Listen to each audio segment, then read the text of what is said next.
Video games are dangerous. They are deadly. They warp kids' minds and cause school shootings. Yeah, total bunch of crap. Video games, like everything, can be bad in excess. But there are plenty of times where video games can bring friends together, improve reaction times, and teach valuable problem-solving skills. There are even times when video games can do a world of good. They can save someone's life. That's not hyperbole, by the way. That's actually happened, and happened quite a bit. Let's get into it. Here are 6 times that video games saved someone's life. First, let's set the scene. It's November 2007. Hans Olsen and his younger sister are trying to get to school. They live in the small village of Leksviga, Norway. The siblings are running late, so they cut through a forest near their home. And that's when they saw it. A moose. Let's start by being clear about something. This isn't funny or cute.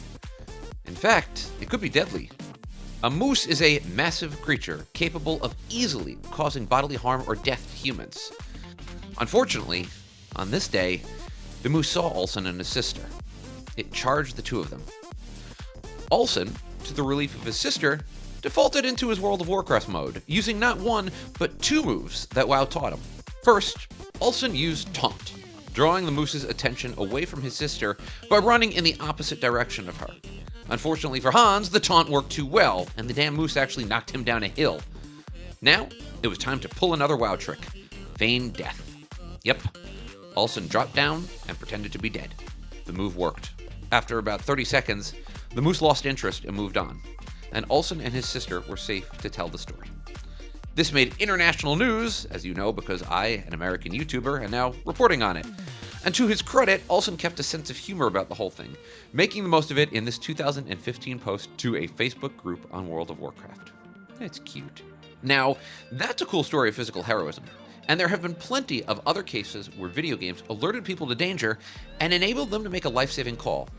Let's take the case of Dia Lothoria, a 20-year-old from Texas, who helped save the life of someone more than 5,000 miles away. Lothoria was set to play Fortnite with Aiden Jackson, a 17-year-old boy from Widnes, England. The two were friends and played regularly, and they were chatting over Discord as they got ready to play. Then Lothoria heard it, gasping and choking noises. She tried to call Jackson by his username, then his real name, and got no response. When the choking noises ended, she heard fast breathing. Recognizing her friend was in trouble, and on the other side of the world, Lothoria began to frantically Google emergency services near where she knew Jackson lived. Fortunately, she had his address, but unfortunately, she realized that you can't make an emergency call internationally. It took 15 minutes to navigate through non-emergency phone lines, but eventually she did get someone on the other end of the line, a real human, who transferred her to emergency services. From there, Lothoria was able to direct paramedics to Jackson's house. The paramedics then arrived to treat Jackson, much to the surprise of Jackson's parents, who were downstairs and had no idea that their son had just suffered a seizure.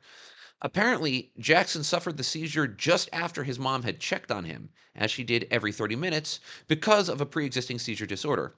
They found Jackson in his room, extremely disoriented, which is common in the aftermath of a seizure. Jackson was treated and just fine. And the two friends were eventually able to meet in real life, courtesy of Tamron Hall, a British talk show. Aww. It gets better, by the way, because this isn't the only time that lives have been saved when emergency calls were made by gamers. In 2011, Bob Chambers, then 51, was living in Spokane, Washington. Chambers suffers from muscular dystrophy, a disease which can destroy the ability of someone to move and live independently. Chambers had limited mobility and was at home at the time that this story took place. Chambers was a frequent gamer and often played Evony, an MMO that is set in European medieval times. Unfortunately, one day, while home alone, his toaster caught fire. For most of us, this would be a minor inconvenience, but for Chambers, it was a major problem. He was near his computer, but he didn't have nearby access to a phone or an easy means of escaping his house. Chambers did the only thing he could. He turned to Evony and told the chat, quote, "Help me, my house is on fire and I can't get out." Responding to his pleas for assistance, 2 gamers, one from Indiana and the other from East Texas, called their 911 services and were connected with Spokane, Washington 911. All things considered, the response was lightning fast. Chambers typed his message at 8:35 a.m., and emergency services arrived at 8:45. The fire was small and put out, and Chambers was unharmed. Apparently, the incident made Chambers' wife, Pat, rethink her approach to gaming. Said Pat, quote, "I hated this game because he doesn't pay attention to me or anything else in the house. Now I've got to bite my tongue because it saved his life, quite possibly." Don't get any ideas, guys. Let's turn to another game you'd never expect to do some good. Grand Theft Auto. Yep, you heard that right. In May 2014, Charlie Cullen was 11 years old. His grandfather, Finn, was driving him home from drama class in Meath, Ireland. Unfortunately, the 79-year-old Finn blacked out behind the wheel with his foot pressed on the accelerator. Charlie, immediately recognizing the danger, grabbed the steering wheel and pulled the car out of a ditch. Unfortunately, the car was still flying down the road in excess of 70 miles an hour, and Cullen quickly realized he had a major problem. A turn was coming up on the road. A right turn would have taken them over a drop and into a river, and as Cullen would later tell the press, quote, "I don't think we would have gotten out of that." Thankfully, Cullen turned the car to the left, crashing the vehicle into the gates of the nearby Slane Castle, ultimately causing the car to overturn. Charlie, seemingly uninjured and pumped full of adrenaline, moved through the car windshield and pulled his bleeding grandfather out, dragging him to the safety of his grandmother's house. His grandmother summoned emergency services, and both Charlie and his grandfather were treated and released. Now, the fact that the two survived was nothing short of a miracle. The car hit speeds of 73 miles an hour at one point. Both recovered, although Charlie would realize weeks later that he actually had a skull fracture. So, how did Charlie know how to steer the car? Grand Theft Auto, yeah. In interviews after the fact, Charlie said, quote, "The only way I had any experience was the Grand Theft Auto game. So, just remember that, parents. Let your kids play GTA, or they may be unprepared for your inevitable demise." Ooh. Of course, this isn't the only time where video games help to render first aid thanks to quick-thinking bystanders. We now take you to the case of Paxton Galvanick, whose completion of a video game medical class helped him render first aid. In November 2007, Galvanick, then 28, was driving on a North Carolina interstate. While doing so, he came across the scene of an overturned SUV where he found two injured people. Galvanick arrived at the scene, assessed the damages, and rendered first aid to two of the injured parties. There were cuts, bruises, head trauma, loss of consciousness, and two lost fingers as a result of the accident. Galvanick knew to use a towel to staunch the bleeding, and got the injured man to raise his hand above his head, helping to control the bleeding and ultimately making it easier for Galvanick to render first aid. So, this is a nice story, but the wild thing is where Galvanick learned these skills from.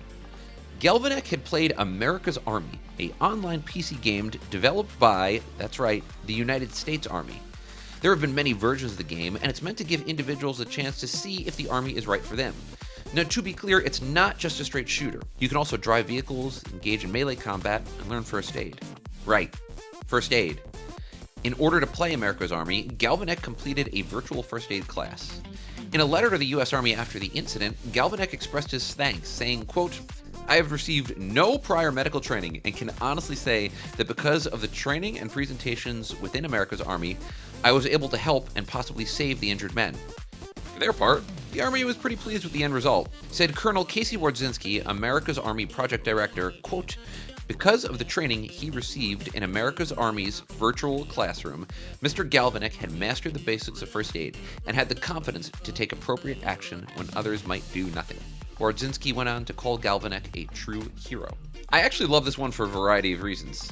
Chief among them, it might be the first time that a video game helped save a life and reduce injuries in the way that it was actually designed to do. Now, that was definitely not the case for this last entry. In 2013, 12-year-old Jose Darwin Garciano was playing in a vacant scrap lot in the Philippines, checking out garbage and, doing what kids do. Garciano's friend, Elmer Rigoto, heard a noise in a biscuit container. He opened it and found this cool bronze thing. Another friend named Salidi thought it looked cool and tried to polish it in oil. That's when Garciano stepped in. Garciano was an avid Counter-Strike player, and he immediately recognized the device for what it was: a grenade. An actual live grenade. Recognizing the danger, Garciano warned his friends, who put down the grenade and got adults. Authorities were called, and the police stepped in, defusing the grenade and saving everyone's life. And that is it for this life-saving edition of Almost Something. As always, we'd love to hear from you. Leave a comment if you enjoyed this video. Please, please, please hit the like button and hit the subscribe button. That lets us know that the content that we are producing is stuff that you guys might be interested in, and it helps boost the video to others. As always, have a wonderful day out there, and don't let there be any almost in your life. Take care.